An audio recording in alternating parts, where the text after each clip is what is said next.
On February 26th of 2011, Valerio Scotti was flying his remote-controlled model plane near Brambate. And due to some technical issues, his plane was about to crash, but he landed it a bit further on the grass to save his plane. When he went to fetch his plane, he noticed something which he described as a pile of rocks. And for some reason, he decided to check it out. And it was a dead body of a young girl. Her name was Yara Gambirasio. On Friday, 26 November 2010, at around 5:15 p.m., 13-year-old Yara left her home to drop off a stereo at the gym just a few hundred meters away. She was preparing for a rhythmic gymnastics display scheduled for Sunday. Wearing train track braces and a light jacket, she said goodbye to her family who knew exactly where she was headed. But by 7 p.m., she still hadn't returned. Her parents grew anxious. Brambati di Sofra, the town they lived in, sat just an hour from Milan, a quiet place with a population of only 8,000 people. At around 7:11 p.m., Yara's mother called her. It went straight to voicemail. 20 minutes later, her father phoned the police. The magistrate on duty was 45-year-old Letizia Ruggeri. With nearly 15 years of experience, she moved fast. Within minutes, both state police and Carabinieri, the military police, were dispatched to Brambati do Sofra. Yara's gym instructor confirmed she had seen her earlier. Yara had done some light training, then left. The last confirmed contact came from a text she sent to her friend Martina at 6:44 p.m., agreeing to meet at 8 a.m. that Sunday. After that, silence. Ruggeri called in tracker dogs. Instead of following the route back to Yara's home, they went in opposite direction towards a small nearby hamlet called Mappello. Phone data confirmed it. Yara's phone had pinged in Mappello at 6:49 p.m. that evening. Investigators ruled out the family early on. Ruggeri's team questioned every member of Gambirasio family, looking for tension or secrets, but found none. She then expanded the net. Hundreds of phones were wiretapped. Investigators began tracing all 15,000 devices that had passed through Mappallo that day. One of them belonged to a Moroccan man called Mohammed Fikri. In a wiretap call in late November, an interpreter believed that they heard, "Forgive me, God, I didn't kill her." Fikri had been working at a builder's yard in Mappallo, but by the time police connected the dots, he was already on a boat to Tangiers. On December 4th, Italian authorities intercepted the vessel and arrested him. They searched his van and found a blood-stained mattress. Many believed he was guilty because he was foreign.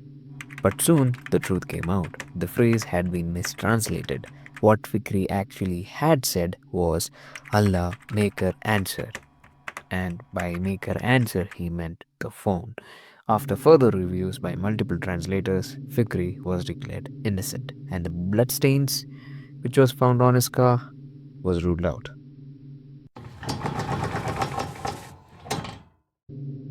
On 26 February 2011, 3 months after Yara vanished, her body was found by pure chance. A man was flying a model airplane in Cignello di Isola, a rural area just 10 kilometers from Brambate. The model crashed near what appeared to be a decomposing corpse. He called the police, they arrived and confirmed it. It was Yara. Her body showed multiple small cuts, likely made by pointed objects like a nail or a knife, and a large wound on her head. None of these injuries were fatal on their own. Instead, Yara died from blood loss and exposure, left alone, bleeding in the freezing cold. There was no clear sign of sexual assault, but investigators did find DNA traces on her upper part of her leggings and her inner wear. Though the final autopsy report was never released to the public, insiders revealed the likely cause of death: a blow to the head, either from a fall or being struck by a stone. At least 6 non-lethal cut wounds and ultimately hypothermia. It did not appear that Yara had been raped. 2 months later, in April, autopsy officials made a breakthrough. This murder had a signature. We've found male DNA on the underwear of the deceased.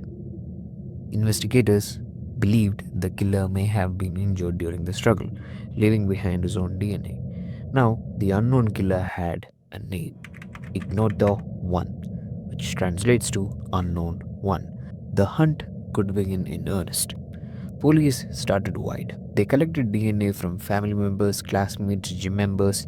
Meanwhile, the Carabinieri cross referenced mobile phones recorded from 26 November.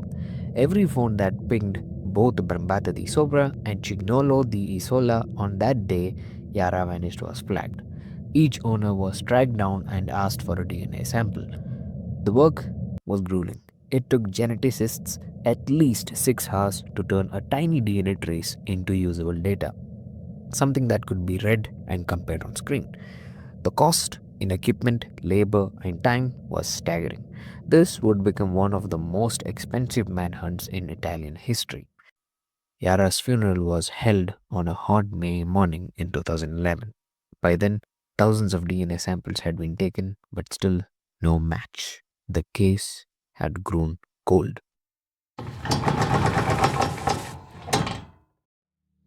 Magistrate Letizia Ruggeri knew one thing: killers often dump bodies in places they know well.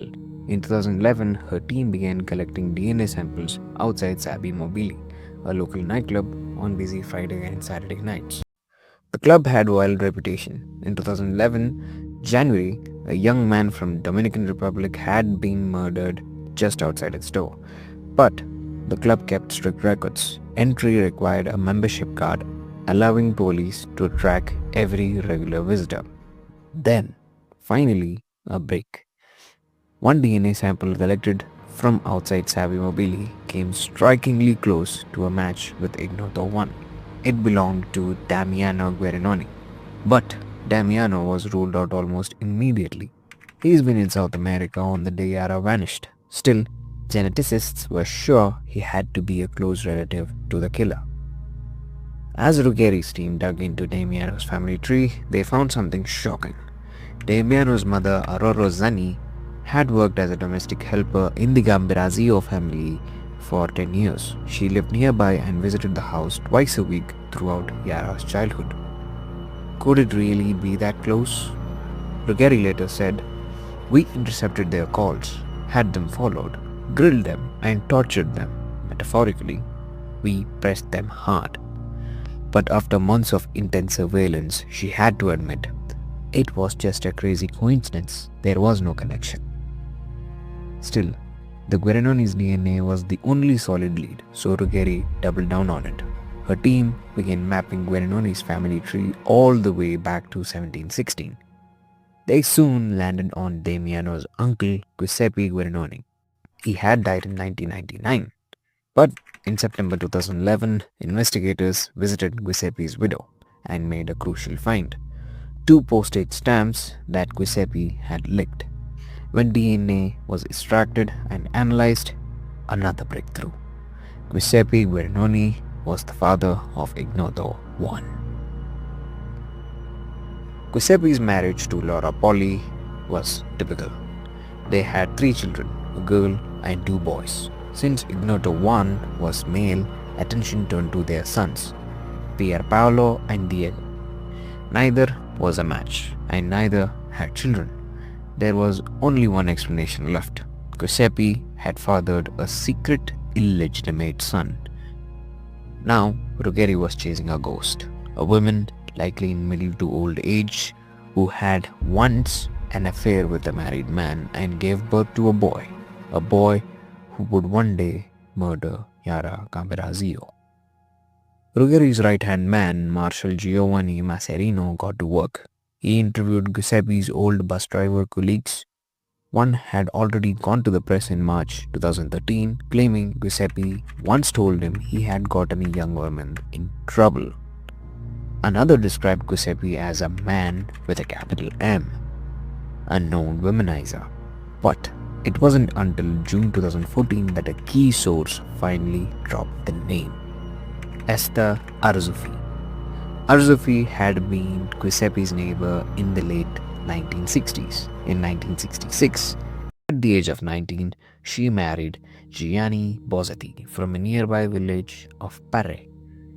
Investigators cross-checked her name in DNA database and found that Arzufi had already been tested in July 2012.